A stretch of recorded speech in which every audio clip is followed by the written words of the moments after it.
Welcome, everybody, to the Neutral Zone Infraction Northwest podcast. I'm Drew. We've got a good show going for us today. I'm going to power rank the entire NFL in this episode, so we're going to do things a little bit different today. No topic of the week, no questions. I don't really want to talk about last week's game with the Seahawks with all the penalties and not capitalizing on third down and complete lack of rushing attack except for the beginning of the second half. I don't really want to talk about any of that at all. So instead, we are going to power rank the entire NFL. And by we, I mean me. So to start this off, sometimes when you read power rankings on the internet, whether it's NFL.com or ESPN.com, they start with number one and then go down the list. Well, I don't want to do that. Sometimes you got to slog through some mud in order to get to the prize at the end of the tunnel. And that's what we're going to do. We're going to start at the bottom and make our way to the top, which means you're just going to have to hang out and listen while we go through all of these. So I'm going to get started. This is going to be a long, intensive process going through 1 through 32. So we are going to get going right now. Number 32 in the super special Neutral Zone Infraction Northwest NFL Power Rankings, the Cleveland Browns. This one was easy. They're winless. They're not awesome. They don't really have a quarterback, and they don't really have a future that's getting brighter that I can see. The only positive thing about the Cleveland Browns this season is that they'll most likely get to pick first in the NFL draft, and hopefully they can work towards rebuilding this franchise. And you know what? I'm so glad that in Cleveland there are other good things for sports fans to be happy about, whether it's the Cavaliers or the Cleveland Indians, because the Browns are truly, truly bad. One other good thing for them, I guess maybe, is the Patriots traded them Jamie Collins, who is one of the best linebackers in the league. It's just another classic example of Bill Belichick just shipping off some grade A talent because they're going to get paid extra money next year. And Jamie Collins is going to get paid, so it'll be interesting to see if he even stays with the Browns once his contract ends and he ends up wanting to get paid. But for right now, they do get a very significant upgrade in the middle of their defense, which may or may not help them out. If I'm the Cleveland Browns, I'm tanking anyway. So I guess good for them for getting Jamie Collins. Jamie Collins had a hard day when he went to sleep 7-1 and woke up 0-8 Cleveland Brown. So sorry, buddy, but that's classic Bill Belichick. And have fun for the rest of the year. Number 31, the San Francisco 49ers. Now, here's another example of a franchise who, how far the mighty have fallen. Once a great rival for the Seahawks, this year have really not gotten much of anything done at all. They are 1-6. And just have not been able to win. They switched from Blaine Gabbert to Colin Kaepernick, and that didn't bear any fruit for them because they're basically the same quarterback. Chip Kelly is a good coach. He's a good offensive-minded coach, but I don't know if he has what it takes to kind of build a franchise up from the floor, which is where they are now. He showed that in Philadelphia, most of his moves didn't pay off at all and rather had the opposite effect of tanking the Philadelphia Eagles. So it should be really interesting to see what, if any, moves. And he doesn't have player control in San Francisco like he did in Philadelphia, so hopefully that will help. But the head coach still has some say, some pull as far as what sort of players they acquire, whether it be in the draft or free agency. So, I mean, they're not contending for anything this year. They have no shot. So it'll be interesting to see going forward how things work. It's not college. It's not college where if you're Oregon in the prime of Oregon, all the best players from all around want to go to your school because you're the best. Well, that's not how it works in the NFL. So Chip Kelly and upper management there need to rebuild. And I would start by getting yourself a quarterback. Number 30, the Chicago Bears. It was an impressive win on Monday night against the Vikings. Jay Cutler threw some really great balls. He was, a leader. But all in all this year, it's been a really unimpressive team. I think it's time for the Bears to start thinking about a future without Jay Cutler. What does that look like? I mean, he has an absolute ginormous albatross of a contract right now. So once they're out of it, do they look for a new quarterback? Do they look to bring Jay Cutler back at a lower price? Not preferable, obviously. Now, John Fox, the coach of the Bears, he's a good head coach. He's shown ability to really get it done in the past. But, I mean, you got to have the players to really work with. The defense needs help, and they need a quarterback. So that's where I would go if I were the Bears. But again, we're slewing through these power rankings right now, so the Bears are not going to contend for anything this year. And don't let their victory at home against the Vikings team, who's in their division, kind of give you any ideas about them being any good, because they're not. They're not at all. Number 29 on the list, we have the Carolina Panthers. And once again, oh so far how the mighty have fallen. What a Super Bowl hangover they have experienced. I mean, I can't put my finger on what's changed from this year to last year other than just not being able to capitalize on your opportunities. Jonathan Stewart went out, who's a big part of their rushing game. He went out with an injury early on, so that doesn't help. They did lose Josh Norman, who was a great cornerback, so that doesn't help the back of their secondary either, but they still have a lot of talent on both sides of the ball. They got Kelvin Benjamin back, who I think has the potential to be a really great wide receiver. He's big and he's fast, so... And, I mean, Cam Newton obviously wasn't going to put up numbers this year like he did last year when he won the MVP award, but it's very strange to see how far, I mean, this team really has dove, because I don't know what, if anything, they're going to be able to contend for. They do have the potential to move up the list. I think that they will move up the list throughout the season. They showed up well against the Cardinals this last week. But, I mean, I don't really... This team perplexes me. I don't have an answer.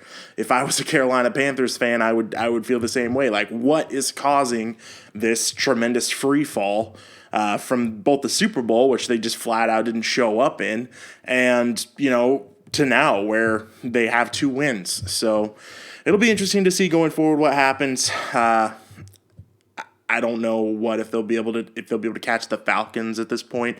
I don't think so at all. So they've got a lot of work to do, and it'll be interesting to see where they go going forward. Number 28, the Jacksonville Jaguars. Man, I want to like this team.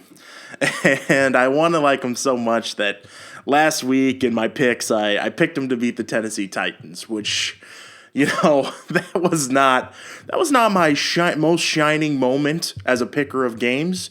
They got absolutely destroyed. They got dismantled. They got just clubbed over the head and dragged out into the ocean. It was not a good day to be a Jacksonville Jaguar last Thursday. It was crazy. So, I mean, the reason why is they should be good. They've got so much young, raw talent on their team. But I think ultimately it's going to come down to they're used to losing. And when you become used to losing and losing is your culture, it becomes easy to fall into that and easy to lose. Now, all these guys in the NFL, they're professionals and they want to win. But deep down in your psyche, there is that thought of, oh man, just another game that we're going to lose. We're not going to win anything anyway. We're the Jacksonville Jaguars. It seeps into your franchise. It seeps into your fan base. And there you have it. You've got the Jacksonville Jaguars. You got the Cleveland Browns.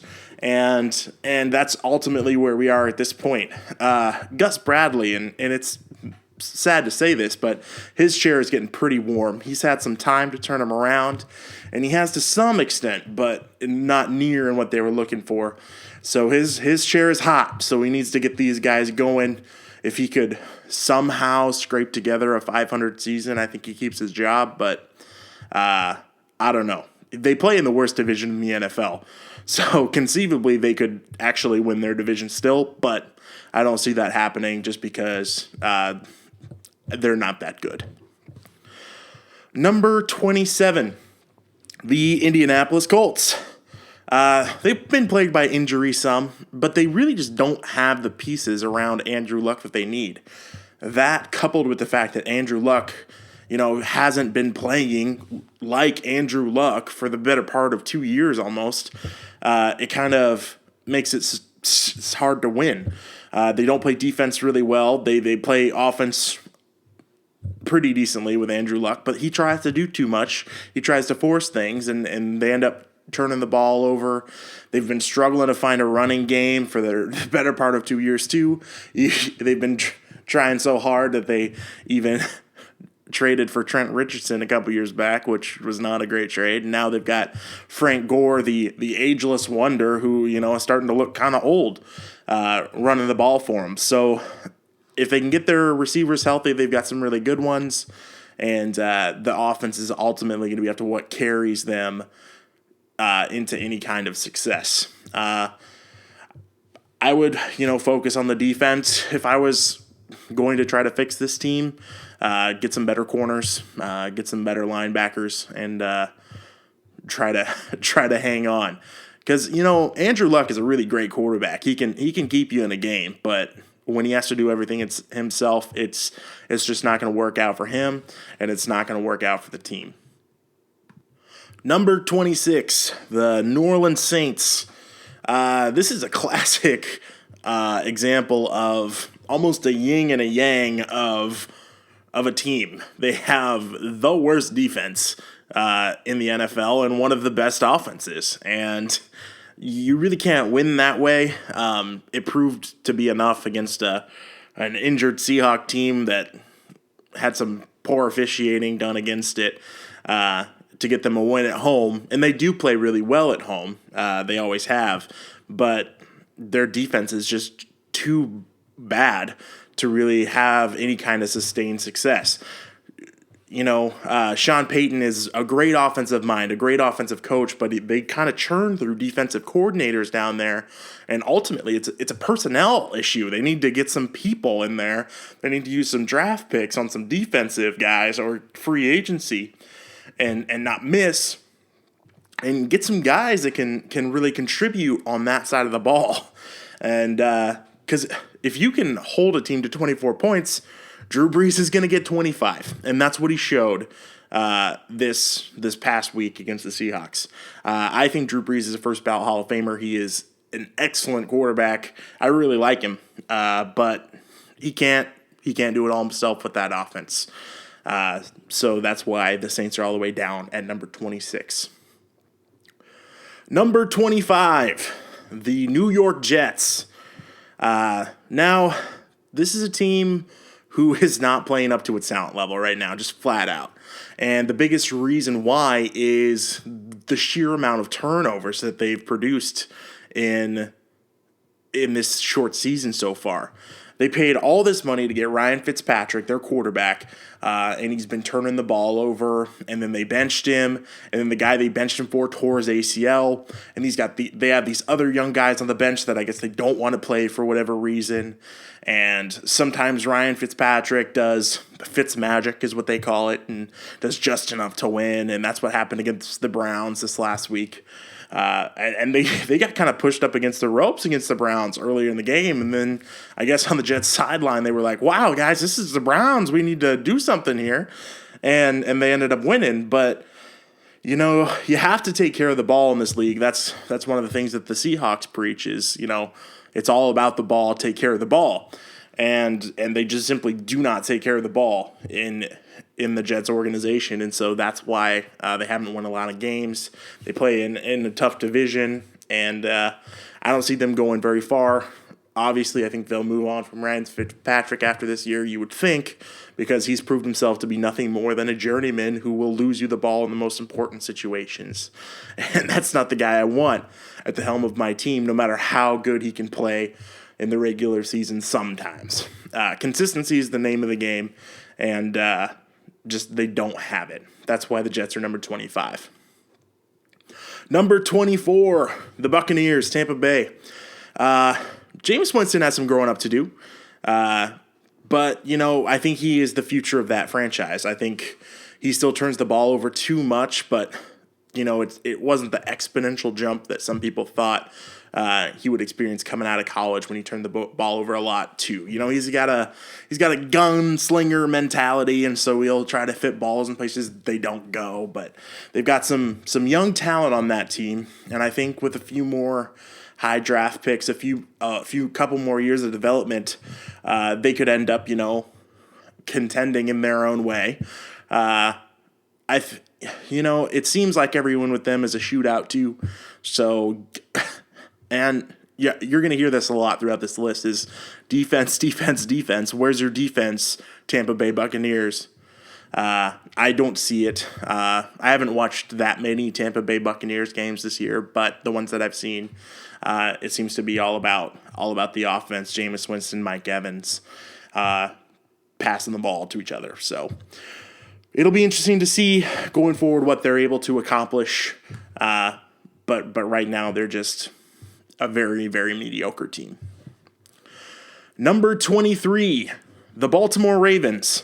Another team that's just kind of mediocre. We're getting from slugging through the mud to we're kind of in the meh section of the power rankings. Like you hear this team's name and you're not a fan of them, and you're just like, nah, they're all right. They're meh. The Ravens kind of fit that bill. They've had some injuries. Terrell Suggs again with his torn bicep, and then I think Elvis Dumervil was down to a big part of their defense. Their defense has just been so historically good. It's hard to see it kind of in shambles and without the luster that it used to have. And Joe Flacco will do enough to win a game sometimes, but not enough all the time. And he's coming off an ACL tear last year too.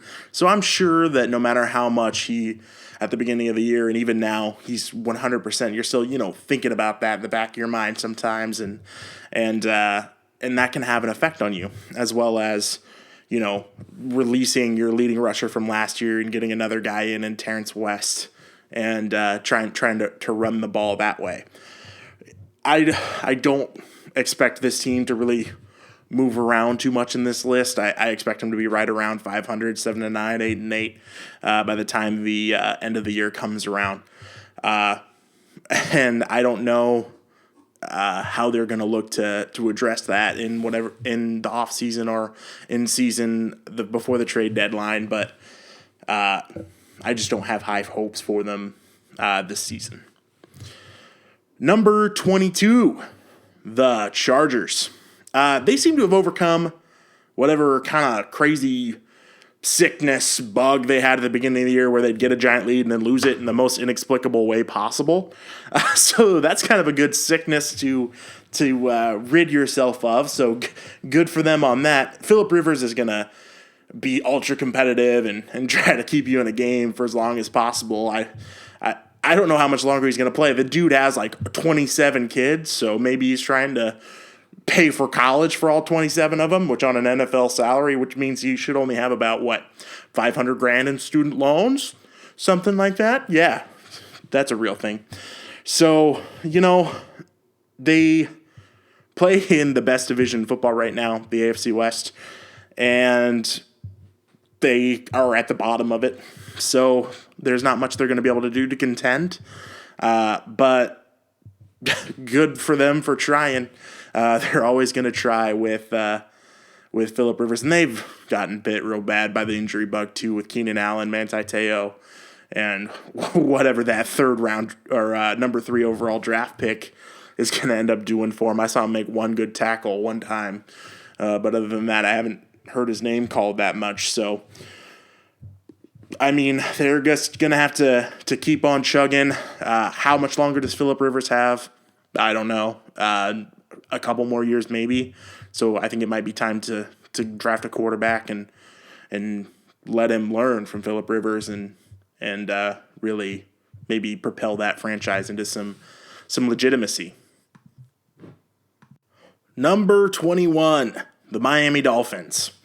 Their new running game's pretty stout with Jay Ajayi, and that really comes from the emphasis of really taking the ball out of Ryan Tannehill's hands, which I think is the smartest decision they could possibly make. Ryan Tannehill's not the quarterback of the future for that organization. I know it. Adam Gase, the head coach for the Miami Dolphins, knows it. I think Ryan Tannehill knows it. So I think we're going to see a move on from that next year, and maybe the Dolphins can make some things happen in the years to come. But right now, they're right in the middle. They're playing okay-ish. They're in a division with the Patriots and the Bills right now, who are pretty good. So, I mean, good luck, I guess. Survive through this year, Adam Gase. Make your changes and work towards the future for that organization.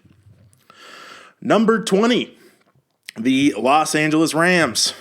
They were pretty confusing at the beginning of the year because they were winning in different inexplicable ways, but now they look a whole lot more like the Los Angeles Rams I've come to expect, know, and love.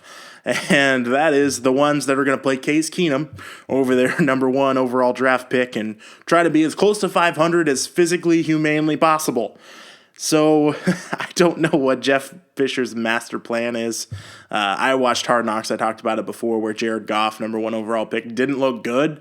So maybe he just doesn't want to embarrass the kid and ruin his psyche for the future by running him out there and playing him. But what do you got to lose? Run him out there. Play him. He can get some valuable experience. He can get sacked a couple times, throw 27 interceptions, and come back next year bigger, faster, stronger, smarter, maybe. I don't know. But I think that's really the only course of action. I think that's what Rams fans want. And hey, maybe he'll end up being the number 1 draft pick he was drafted as, and throw some lightning bolts and get some good yards. Maybe take some of the pressure off Todd Gurley, who can't run with 9 men in the box every single play. So we can only see what's going to happen, but I think they need to play the kid. Number 19, Washington Redskins. Does Kirk Cousins get a contract extension at the end of this year? Not as big a one as he would have gotten if he would have signed one last year. He's playing enough to win a few games. They tied inexplicably in London. Again, another tie. So kick a field goal, my goodness. But, he keeps them in games for the most part. The Dallas Cowboys seem to be running away with that division. I don't think Kirk Cousins gets anywhere near the $20 million a year that he wants. I think maybe if he gets 15 over 5, that would be a good deal for him to sign. But I think last year was a really good statistical year for him, and not one that I think he can repeat, at least not while he's thinking about it, and that's what all he's thinking about. So Redskins are not contenders, won't make the playoffs, and that's all I have to say about the number 19 Redskins. Number 18, the Cincinnati Bengals. 1 year after collapsing hilariously in the playoffs due to fumbles, penalties, and general idiocracy, they're kind of playing bad. They're not playing great. I think Marvin Lewis's chair is pretty hot. I mean, as much as you think it possibly could be for a coach that's been the head coach of the team. He's the longest tenured head coach in the NFL right now, I think, with one singular team. So I don't know what his master plan is, or if he can turn them around. That division is still very winnable, even though you got the Steelers in there. I think they've got to win that division and do something, get a playoff win. My goodness, just do it, or whatever Andy Dalton wants to say. Just do it as Nike, not Andy Dalton. But I'm sure Andy Dalton has said that in his life. So just do it, Andy Dalton, quotations. That's the number 18 Bengals. Number 17, the Giants, New York Giants. That was, the Giants were Tom Coughlin's team for a long time. So Ben McAdoo was the quarterback's coach, and then now he's the head coach. And so I don't know if they changed the whole offense there or what, but there's going to be some growing pains anytime the guy who's your head coach for 10 years or whatever isn't the head coach anymore. So I think they're experiencing a few of those. They're definitely not playing up to their potential. I think they've got, some really great receivers on that team that can, hopefully if they can get out of their own heads and get out of their own way, catch some balls. Eli Manning is a good, serviceable quarterback, and they've got a lot of talent on that defensive line too. I just don't think that they're playing up to their potential. I think if anybody's going to contend for the NFC, I think them, the Eagles, and the Cowboys are all going to contend for it, really. But it's actually quite a bit more competitive of a division than it has been these past couple of years, from the NFC least to probably one of the, okayest divisions in the NFC. Everyone in the NFC is kind of okay at this point. There are a lot of okay-ish divisions in the NFC, but that's the Giants, though. They're okay. They're definitely not playing up to their potential. That's why they're number 17. Number 16, Tennessee Titans, who once again absolutely walked up to the Jacksonville Jaguars on Thursday and clubbed them on the head. I was sitting there getting ready for the game, and I'm like, oh, yeah, I love my Jacksonville Jaguars pick on Thursday. And then the Titans proceeded to jump through my TV screen and be like, oh, yeah, Drew, you like that pick? Let me put up 36 points and then just stop scoring because I can. And that's exactly what they did. They ran the ball. They passed the ball. They just destroyed the Jacksonville Jaguars. And they're sitting 4-4 right now in the worst division in the NFL. So, they have a chance to contend with the Texans for that division. So that'll be interesting to watch going forward. They have talent. They've been bad, so they drafted good. They've been bad, so they drafted good. 2016. I should get that put on a shirt. But it was a good game, a good, funny game for me to watch, and the Titans are pretty good. That's why they're number 16. Number 15, the Cardinals. They faced some tough competition. They played the Patriots, although Tom Brady is Patriots. They played us. They played the Seahawks. They've kind of had a rough go of it so far. They seem to win one and lose one, win one and lose one. I saw a pie chart of their offense this year. Their defense is great. They've got a great defense. But the pie chart of their offense is 33% of all scrimmage yards were earned by David Johnson, whether he rushed them or Carson Palmer passed him the ball, which is not exactly a recipe for success. It says a lot about David Johnson being a great running back, but it's the high-powered offense that they had last year, where they would just run the ball a couple times and then just hawk it 80 yards down the field and convert a lot of those plays. The Bruce Arians classic take-a-shot offense isn't exactly working that way. Some of that can be attested to, the injury at receiver. Malcolm Floyd has done nothing this year. J.J. Nelson has been injured, and John Brown and all those kind of people. But it's just not working. Some of it can be attested to the decline of Carson Palmer, I think. I think he's got this year, maybe one more in him, maybe. But it's time to start thinking about the future for quarterback of that franchise as well. So I think, that being said, they're still the number one contender with the Seahawks in the NFC West. But I think the Seahawks are going to reclaim that division from them this year, even though they won it last year. All right, moving right along to number 14. How you guys doing? You listening in your car or at your workplace or on your couch? You need to stand up, stretch. Maybe I need to stand up and stretch and take a... Oh, man, this is quite the list. Anytime you power rank all 32 teams and you're the only one sitting here talking into a microphone, I got my glass of water here, but it's just me and Agua getting it done. All right, we feel better? Excellent. Number 14, the Detroit Lions. Matt Stafford is playing well. He is playing really well without Calvin Johnson. But it's still a team that it's prone to mistakes, and so that's why they're 500 right now, 4-4. And they play in a tougher division with the Vikings, who have their fair share of problems, and the Green Bay Packers. I don't think that they're going to end up winning that division. And besides Matthew Stafford and couple of those receivers, I don't really know what talent that they have on the offensive side of the ball. And on the defensive side, obviously you look at the cornerback and secondary of that unit to try to keep them in games, but they're having offensive battles left and right, which sometimes they can win and sometimes they can't. And that's why they're 500 right now. But Matt Stafford is getting MVP nods right now as the guy who's putting up some great numbers, and that's cool for Detroit fans to watch, and good for him, because he's come against a lot of being a number one overall draft pick. He's come against a lot of, and I can't think of the word right now, not heckling, but a lot of chitty chat from the sports media about his progress and whatever. I think he's got still one of the strongest arms in the NFL. So keep fighting the good fight, Matthew Stafford and the Detroit Lions, except for, don't fight it too hard, because then you'll get in the way of the Seahawks. So number 14, Detroit. Number 13, Buffalo Bills. What a streaky team. What a roller coaster ride. And what else can we expect from a team headed by Rob and Rex Ryan, twin brothers for life?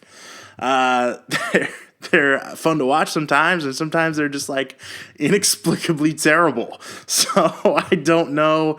I just read something earlier today, actually, that they picked up Percy Harvin, who apparently came out of retirement. So good for them, I guess. Hopefully, he'll get a migraine or pull his hip or not feel like playing one day and take himself out of the game. But other than that, he's a great receiver, so good for them. They've had a lot of injuries. Sammy Watkins, Marvin Goodwin, something like that. I don't know his first name. LaShawn McCoy with his hammies. So if they can get that part of their offense going again, I think they can maybe get a wild card and get into the playoffs that way. And honestly, they need to, if we're going to get to see Rex Ryan anymore in the NFL, because I think his hourglass is running out of sand. All right, number 12, Philadelphia Eagles. So after a blazing start for the Eagles, they've faced some adversity on the road. But they're still, they're doing a lot of great things. I think Carson Wentz looks really good. I'd love to see him stretch the field more rather than just kind of dink and dunk around. I think as he becomes more and more proficient in the offense, that will happen more, kind of loosening the reins a little bit. You saw the same thing happen with Russell Wilson in his first and second year, really, to try to open up the playbook for him and get him some shots down the field, because I think he's got the ability to do it.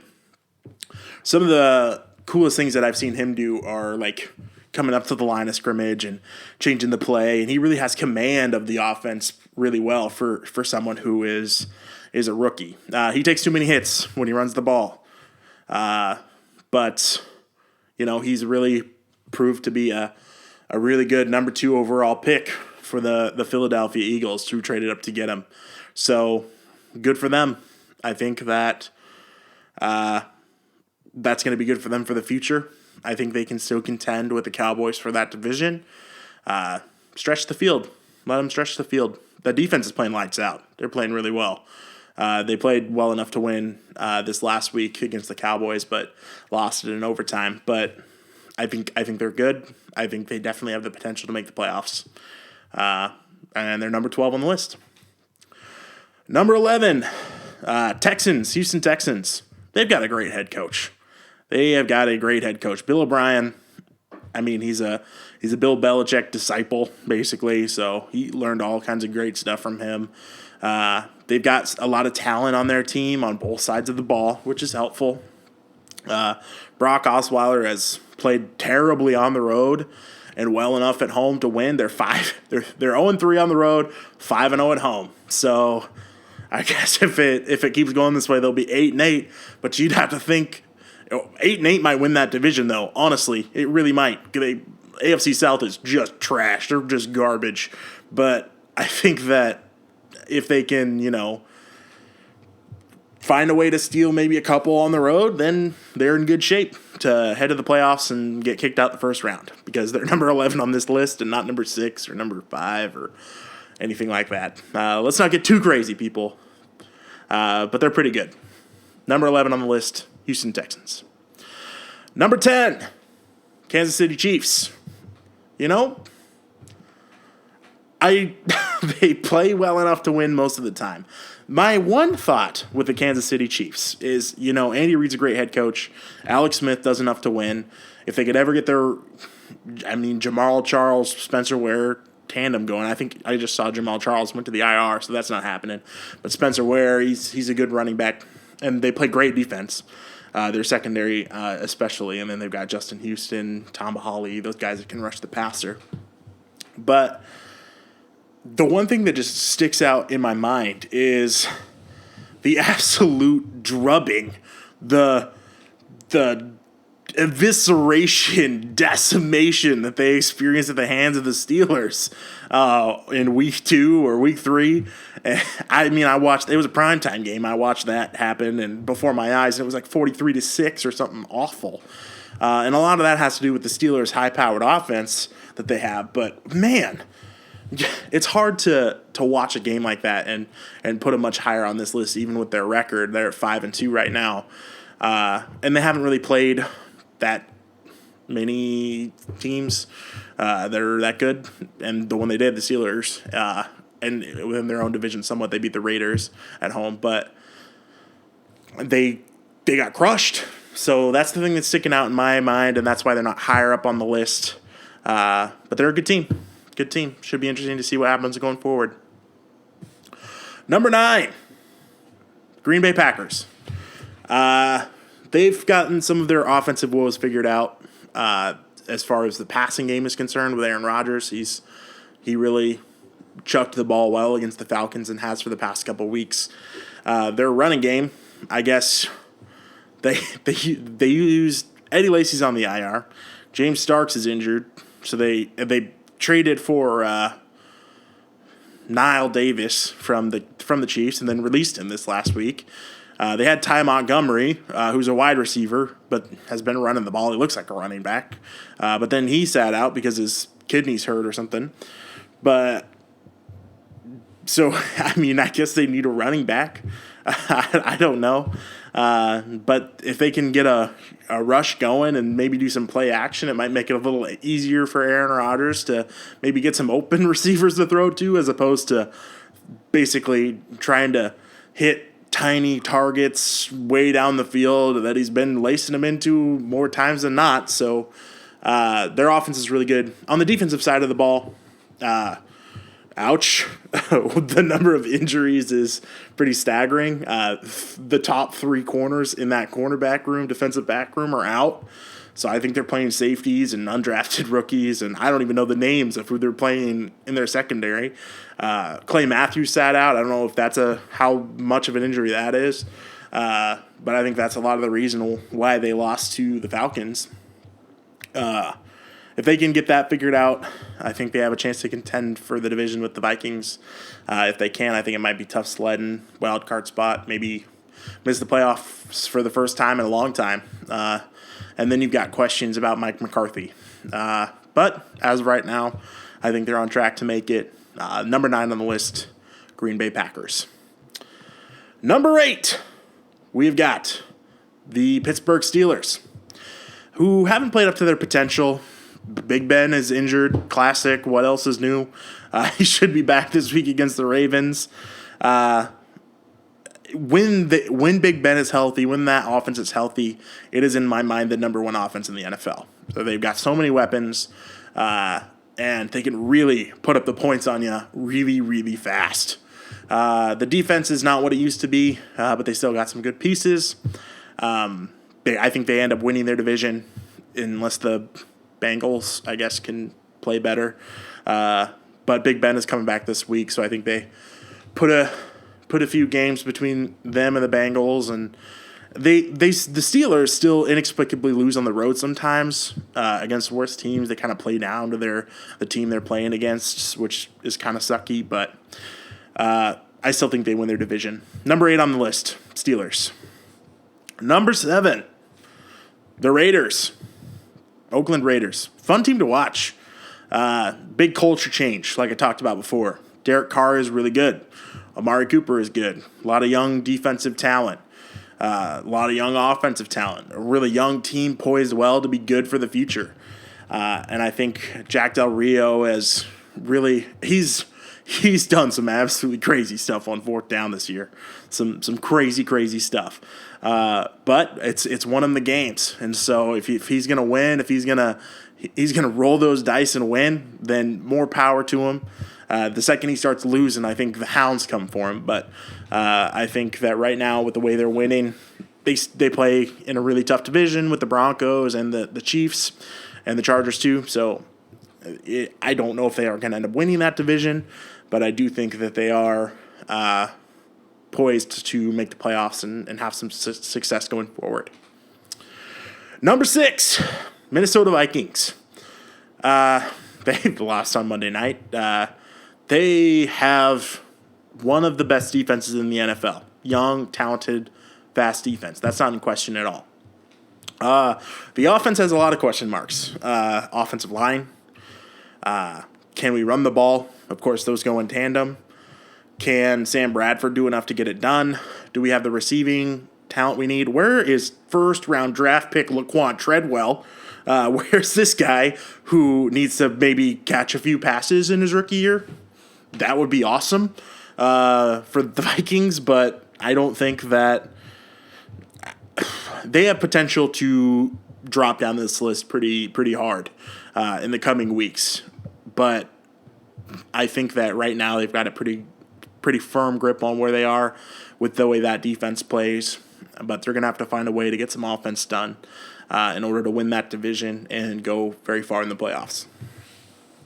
Number 5, the Atlanta Falcons. What a great game against the Packers. Questionable defense, of course, but Matt Ryan and Julio Jones, I think, is the best quarterback to wide receiver tandem in the NFL right now. It is, unless you count Brady to Gronk, which I don't because that's not a wide receiver. Julio Jones, though, he's big, he's strong, he's fast. He got a little injured. I don't know how serious that was at the end of this last game, but they're really good. They're good on offense. And when it wasn't Julio Jones, it was Mohamed Sanu, who I think is 57 years old right now. But it was a fun game to watch for sure. It was fun to watch them come back. You've got Dan Quinn there doing great things for them. They are, prone to the second half of the NFL season blow up, so hopefully that doesn't happen for them. But right now, Carolina is not very good. Tampa Bay is not great. The Saints aren't great. So I think they've got a firm grip on their division, which they can ride to the playoffs and maybe get a few things done there. But really fun game to watch against the Packers. Number 4, the Dallas Cowboys. What a rushing attack the Dallas Cowboys have. My goodness. Their offensive line is exceptional. Ezekiel Elliott, really good. Kind of cavalier, but he's a young kid. He'll settle down someday, maybe. And then, of course, Dak Prescott leading the way. He's not awesome. It's not like, Cowboys fans are going to be like, Dak Prescott's the best quarterback I've ever seen in 10 years. And it's like, okay, sure. But no, I think that, once you get Des Bryant back into the offense, who I don't know how much he will actually end up helping it, and then Jason Witten, and just if you can pound the ball in the NFL like they do, you can just wear out a defense and win. And that's been the Cowboys' kind of strategy for success. That being said, they haven't played anybody. Their one marquee win was against a questionable Packers offense in Lambeau. So that was their one good win. Good win against the Eagles, but that was at home this last week. So that's why they're not higher on this list, even with their 6-1 record. So keep your pitchforks at home, Cowboys fans. I think we're going to see some things about the Cowboys the farther we get into this season, whether or not they end up making a dumb mistake and going with Romo or sticking with Dak Prescott, even if he comes across some adversity. That'll be really interesting to see. If this team loses a game, maybe 2 games in a row, do people start calling for Tony Romo? Quarterback controversy can wreck a team faster than anything. So that'll be really interesting to see going forward with the Dallas Cowboys. Right now, they are number 4 in the power rankings.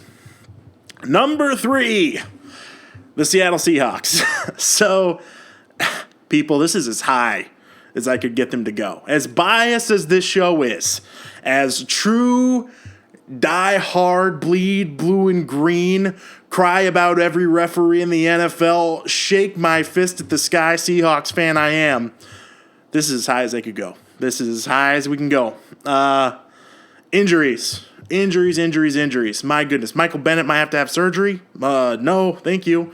Cam Chancellor, get your butt back in the secondary. We need you, dog. Offensive line, ugh. I mean, it's not good. It's not good. We don't have an offensive line, so we can't rush the ball because Christine Michael he's great. If there's a hole, he'll hit it. He'll be fast. He'll do a spin move. He'll do some cool stuff. He'll maybe fumble the ball, which is awful, but he's been okay about that this year. But he's not Marshawn Lynch. I'm going to say it. Christine Michael is not Marshawn Lynch. I know. We're all shocked. We're all terribly shocked at the fact that Christine Michael's not Marshawn Lynch. Well, let me tell you what. That's a problem. That's a problem because the recipe for success has been mobile Russell Wilson, one of the best quarterbacks in the NFL.